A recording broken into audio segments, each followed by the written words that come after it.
উচ্চ ন্যায়ালয়ৰ দ্বাৰস্থ হোৱাৰ হুংকাৰ দুৰ্ভগীয়া শিক্ষকসকলৰ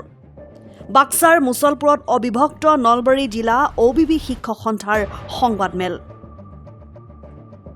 পুনৰ শিক্ষা বিভাগৰ বিৰুদ্ধে উচ্চ ন্যায়ালয়ৰ দ্বাৰস্থ হোৱাৰ হুংকাৰ দুৰ্ভগীয়া শিক্ষকসকলৰ উল্লেখ্য যে 2001 চনত নিযুক্তি লাভ কৰি চাকৰিৰ পৰা বঞ্চিত হোৱা শিক্ষকসকলক মুখ্যমন্ত্ৰী ডক্টৰ হিমন্ত বিশ্ব শৰ্মাই মুখ্যমন্ত্ৰীৰ আত্মনিৰ্ভৰশীল আঁচনিৰ অধীনত 2 লাখকৈ এককালীন সাহায্য দিয়াৰ প্ৰতিশ্ৰুতি প্ৰদান কৰিছিল। সেই অনুসৰি OBB শিক্ষকসকলে নলবাৰী জিলা আয়ুক্তৰ ওচৰত আবেদন কৰিছিল। সাংবাদিক বন্ধুসকল, আসলতে আজি আমি খুব ক্ষোভ আৰু দুখেৰে আমি আজি এই বাক্সা জিলাৰ প্ৰেছ ক্লাবত এটি সংবাদমেল ঘোষণা কৰিব ওলাইছোঁ। অৰ্থাৎ যোৱাকালি আমাৰ নলবাৰীত এখন আমাৰ বৰ্ধিত কাৰ্যনিৰ্বাহক হৈছিলে। অবিভক্ত নলবাৰী জিলাৰ যিখিনি OBB শিক্ষক 2001 চনত নিযুক্তি পাইছিলে বৈধভাৱে, সেইসকল শিক্ষকৰ সমস্যা সন্দৰ্ভত ইতিমধ্যে আমি আজি 25 বছৰে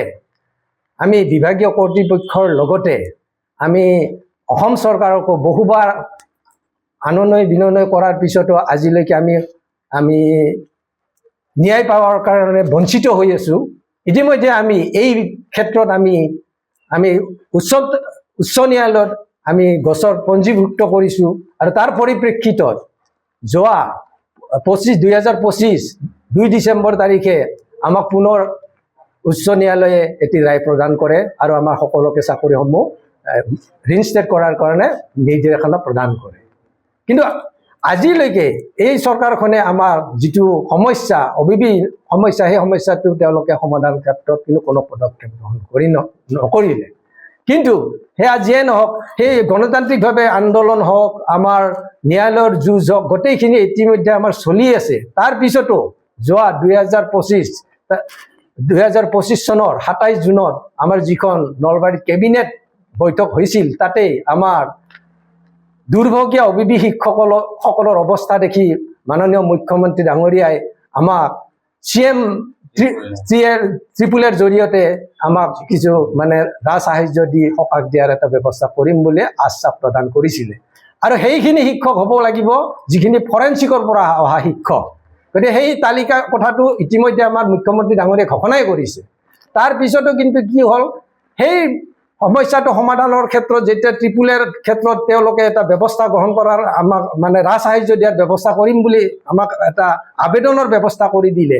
তাৰপিছত আমি সেইমতে আমি মুখ্যমন্ত্ৰীক সন্মান জনাই, আচলতে আমাৰ লক্ষ্য 2 লাখ টকাটোৰ কাৰণে নহয়, আমাৰ হৈছে আমাৰ প্ৰাপ্য চাকৰি আমাক উভতাই দিয়াৰ কাৰণে। কিন্তু সেই লক্ষ্য প্ৰাপ্তি আমাৰ যিহেতু 2 লাখ টকাটোৰ আমাৰ উদ্দেশ্য নহয়, তথাপিও আমি মুখ্যমন্ত্ৰী আৰু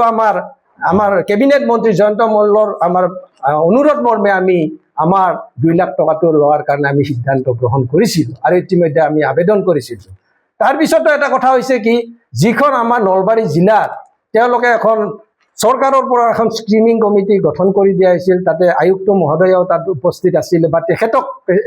সভাপতি হিচাপে লৈ এখন 8জনীয়া কমিটি গঠন কৰি দিয়া হৈছিলে। তাত ডিঅ'ক ৰখা হৈছিলে, DAক ৰখা হৈছিলে, ISক ৰখা হৈছিলে, লগতে DICৰ জেনেৰেল মেনেজাৰক ৰখা হৈছিলে। তাৰোপৰি আমাৰ সন্থাৰ প্ৰেচিডেণ্ট ছেক্ৰেটাৰী সদস্য হিচাপে তাত অন্তৰ্ভুক্ত কৰা হৈছিলে।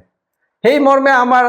সৌসিদিনালৈকে আমাৰ লিষ্টখনৰ পূৰ্ণগতিত আমাৰ কাম চলি আছিলে। কিন্তু আমি ভবা নাছিলোঁ যে আমাৰ ৰাতিটোৰ ভিতৰতে যে সেই লিষ্টখন এখন অবৈধ লিষ্টত পৰিণত হ'ব, আমি জনা নাছিলোঁ। কাৰণ কিয়নো যিখন লিষ্ট আমি ইতিমধ্যে যোৱা পৰহি আমি গম পালোঁ যে সেইখন লিষ্টত মাত্ৰ ধৰ্মপুৰ, বৰক্ষেত্ৰী আৰু হ'ল নলবাৰী সমষ্টিৰ মাত্ৰ ফৰেনচিকত থকা কেইজনমান শিক্ষকৰহে সেই তালিকাত অন্তৰ্ভুক্ত হ'ল। বাকী কিন্তু নিশাটোৰ ভিতৰতে অবৈধ শিক্ষকৰে সেই লিষ্টখন ভৰি পৰিল। আমি জনামতে ইতিমধ্যে সেই লিষ্টখনত 344জন শিক্ষকক তাত CM আঁচনিত অন্তৰ্ভুক্ত কৰা হ'ল। কিন্তু এতিয়া আমি অসম চৰকাৰক আমি নলবাৰী জিলা মহোদয়াক এটা প্ৰশ্ন কৰিব খুজিছোঁ, আয়ুক্ত মহোদয়াক আমি প্ৰশ্ন কৰিব খুজিছোঁ যে অবিভক্ত নলবাৰী জিলা বুলি ক'লে ধৰ্মপুৰ, নলবাৰী, বৰক্ষেত্ৰী জিলাখনক বুজায় নেকি? যদি নুবুজায় তেনেহ'লে আমাৰ আজি যিটো BSc পাৰ্ট, তামোলপুৰ বাক্সা বৰমা এই জিলাখনৰ যিখিনি ফৰেনচিকত থকা অবিবি শিক্ষক আছিল তেওঁলোকৰ নামবিলাক কলৈ গ'ল নিশাটোৰ ভিতৰতে কাৰ ষড়যন্ত্ৰৰ আমি বলি হ'ব লগা হ'ল এই দুৰ্ভগীয়া শিক্ষকসকল গতিকে এইটো সম্পূৰ্ণ এটা ন্যায়িক তদন্ত হ'ব লাগে আৰু আমি নলবাৰী জিলা মহোদয়ক অনুৰোধ জনাইছোঁ আমাৰ এটা আয়ুক্ত মহোদয়ক এটা আমি অনুৰোধ জনাইছোঁ যে অহা 7 দিনৰ ভিতৰত তেওঁলোকে এটা তদন্ত আয়োগ গঠন কৰি এই অবিবি শিক্ষকসকলৰ আচলতে ফৰেনচিকত অন্তৰ্ভুক্ত থকা শিক্ষকসকল এই লিষ্টত অন্তৰ্ভুক্ত আছেনে নাই সেইখিনি অতি শীঘ্ৰে ৰাজহুৱা কৰাৰ ব্যৱস্থা কৰক অন্যথা আমি কিন্তু এই ক্ষেত্ৰত আমি অনাগত দিনত গণতান্ত্ৰিক আন্দোলনৰ লগতে আমি ন্যায়ালয়ৰ ওচৰ চাপিবলৈ বাধ্য হ'ম আৰু এই আমাৰ যিটো অন্যায় এই অন্যায়ৰ বিৰুদ্ধে অহা আমি শুক্ৰবাৰে আমি নলবাৰী জিলাৰ আয়ুক্ত মহোদয়ৰ কাৰ্যালয়ৰ সন্মুখত অবিভক্ত নলবাৰী জিলা শিক্ষক সন্থাই আমি ধৰ্ণা কাৰ্যসূচী লোৱাৰ কাৰণে আমি ব্যৱস্থা কৰিছোঁ আৰু তাত আমি আটাইয়ে যিখিনি আমি বঞ্চিত লগতে আমাৰ নলবাৰী জিলাৰ অবিভক্ত দুৰ্ভগীয়া শিক্ষক আটাইয়ে লগ লাগি আমি অহা শুক্ৰবাৰে আয়ুক্ত মহোদয়ৰ সন্মুখত আমি ধৰ্ণা কাৰ্যসূচী পালন কৰিম এই চেগতে মই এই আপোনালোকৰ সাংবাদিক বন্ধুসকলৰ জৰিয়তে আমি অসম চৰকাৰক জনাব খুজিছোঁ যে মাননীয় মুখ্যমন্ত্ৰী মহোদয়ে আমাক 2 লাখ টকাৰ পৰিৱৰ্তে যাতে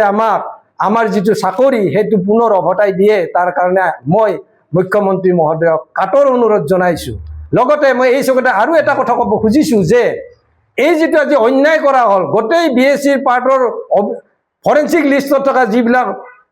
সঠিক বা ন্যায়ভাৱে লাভ কৰা অবিবি শিক্ষকসকলক যিসকলক আজি তেওঁলোকে বঞ্চিত কৰি মাত্ৰ ধৰ্মপুৰ বৰক্ষেত্ৰী নলবাৰী শিক্ষকখিনিকহে অবিভক্ত নলবাৰী বুলি প্ৰতিপন্ন কৰিলে তাৰ কাৰণে মই এই যিটো আমাৰ অন্যায় মাহিয়াই চোৱা